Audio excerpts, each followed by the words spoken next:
Europe 1. Le journal de 7h sur Europe 1, Christophe Lamar. Bonjour Christophe. Bonjour Dimitri, bonjour à tous. Des centaines, peut-être des milliers de Français sont bloqués en Italie après l'éboulement massif d'un rocher dans la vallée de la Maurienne, de l'autre côté des Alpes. Plus aucun train entre la France et l'Italie depuis dimanche. Résultat, la pagaille et la galère pour ces vacanciers coincés à Milan où le moindre bus est pris d'assaut. Reportage Antonino Gallofaro, correspondant d'Europe 1 en Italie. Le chauffeur contrôle les billets et les documents des passagers. Il est 20h20 dans cette gare routière de la périphérie de Milan. Le bus part dans 10 minutes. Gloria attend de monter à bord. Son train de 16h a été supprimé. Elle a été avertie à la dernière minute. Apparemment, toute la semaine, il n'y aura pas de train. Évidemment, les bus étaient trop chers et les avions, c'était hors de prix aussi. Et du coup, j'ai réussi à trouver celui-ci qui était un peu cher quand même. Mais c'était la seule solution pour arriver à Paris et pouvoir rentrer au boulot. Je vais essayer de passer chez moi, mais sinon, j'irai directement au travail. Nathalie et ses deux filles de 6 et 9 ans sont déjà à bord du bus. Leur train dimanche soir est resté bloqué à la frontière. Il a été contraint de retourner à Milan où la famille a passé la nuit. La compagnie Frecciarossa nous a dit qu'ils allaient nous rembourser, mais que par contre pour trouver un moyen de substitution de transport, ils ne savaient pas comment faire, donc il fallait se débrouiller. On a cherché un bus. Avec 2 enfants, c'est pas facile, mais c'est une aventure. Une aventure qui dure une douzaine d'heures. Les 50 passagers arrivent à Paris ce matin à 8h45.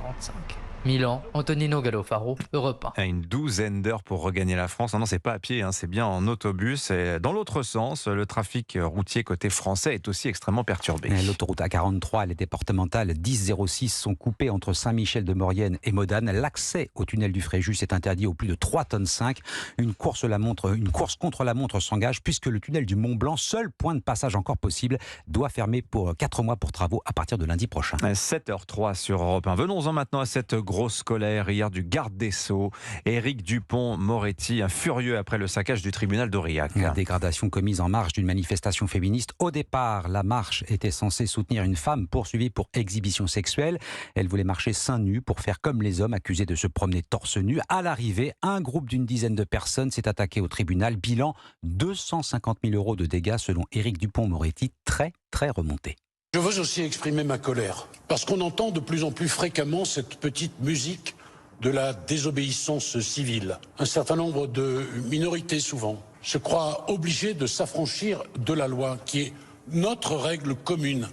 Aucune cause ne justifie que des crétins décérébrés viennent brûler une juridiction. La justice, c'est le pacte social le plus absolu. Alors j'espère évidemment que les auteurs de ces insupportables dégradations seront arrêtés, qu'ils seront châtiés à la hauteur des exactions qu'ils ont commises et qu'ils devront bien sûr mettre la main à la poche pour restaurer ce qu'ils ont dégradé. Le ministre de la Justice, Éric Dupond-Moretti, hier, alors qu'il constatait les dégâts commis à l'intérieur du tribunal d'Aurillac. La rentrée, c'est aussi l'heure d'un premier bilan, celui de la saison touristique.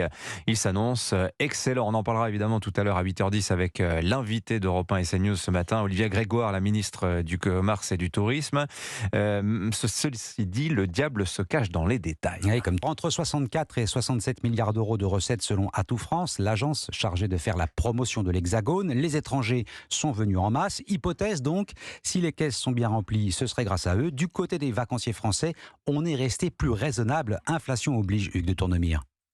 Oui, premier enseignement, les Français ont moins fréquenté les restaurants cet été. C'est ce que l'UMI confie à Europe 1. Les restaurateurs parlent d'une baisse de chiffre d'affaires attribuable d'une part à la hausse des prix et d'autre part aux fortes chaleurs. Deuxième enseignement, si les vacanciers ont moins passé la nuit à l'hôtel cet été, ils ont davantage plébiscité les campings. Ces derniers enregistrent plus de réservations qu'en 2022. La raison, pour conserver leur clientèle, souvent issue de la classe moyenne, ils ont renoncé à augmenter leurs tarifs, comme l'explique Nicolas Daillot, président de la Fédération nationale des hôtels en plein air. On est sur une saison qui est sans doute un petit peu au-dessus de l'année dernière, ce qui est une bonne nouvelle puisque l'année dernière était une bonne saison. Nous avons assez peu répercuté l'inflation. Si nous avions trop augmenté les prix, il y aurait eu un effondrement de la fréquentation. Globalement, on a sauvé les meubles justement parce que notre rapport qualité-prix est très bon. Enfin, troisième enseignement, les Français sont partis moins loin de chez eux. Près de 9 sur 10 sont restés en France. Le comparateur de location de voitures Carigami enregistre par exemple une baisse des réservations de de 10%.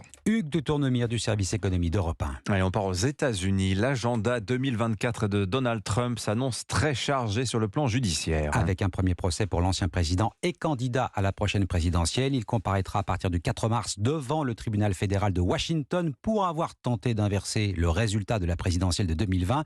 Décision qui a aussitôt fait réagir l'intéressé. Aviva Fried, vous êtes la correspondante d'Europe 1 aux États-Unis. Oui, et comme souvent, c'est sur son réseau social que Donald Trump a envoyé des messages furibonds. Il accuse la juge Tanya Chutkan d'ingérence électorale, affirmant qu'elle le déteste et qu'elle est partiale. Le procureur spécial Jack Smith est lui un détraqué à la tête d'une équipe de voyous. C'est une réaction finalement standard pour un Donald Trump poussé dans ses retranchements, car il a beau affirmer qu'il fera appel de la décision de la juge, ça n'est légalement pas possible. Il est obligé de se plier au calendrier fixé par la magistrate. La date tombe très mal, juste la veille du Super Tuesday, ce mardi d'élection où 15 des États américains choisissent le candidat républicain à la présidentielle. Mais pour la juge Chutkan, l'ancien président est un justiciable comme les autres et ne doit donc bénéficier d'aucun traitement de faveur.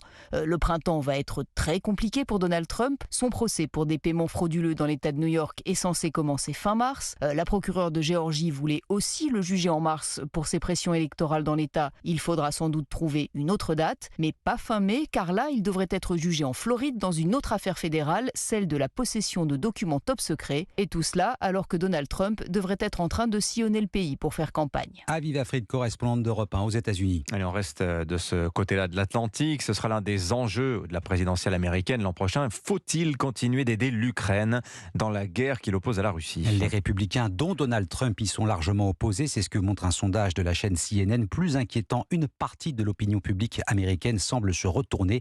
55% des Américains se disent hostiles à une prolongation de l'aide financière. En Espagne, rien ne va plus pour Luis Rubiales. Le président de la Fédération espagnole de football est poussé vers la sortie. L'affaire du baiser forcé prend une dimension nationale, Dimitri Vernet. La situation devient littéralement intenable pour le patron du foot espagnol. Oui, et pour s'en rendre compte, il n'y a qu'à aller à Madrid où des centaines de féministes se sont rassemblées hier pour demander sa démission. En une de tous les quotidiens, cette affaire a pris une dimension qui dépasse largement la sphère footballistique. Elle est devenue politique. Depuis plusieurs jours, différents ministres de gauche demandent la tête de Luis Rubiales. Un lynchage dénoncé par la cousine de ce dernier, Vanessa Ruiz. Le lynchage qu'il reçoit et la manière de le traiter, les féministes, la télé, la presse, la politique et tout ça. Mais c'est une honte. Luis Rubiales sous pression qui va désormais devoir faire face à la justice espagnole qui a annoncé l'ouverture d'une enquête préliminaire hier pour agression sexuelle.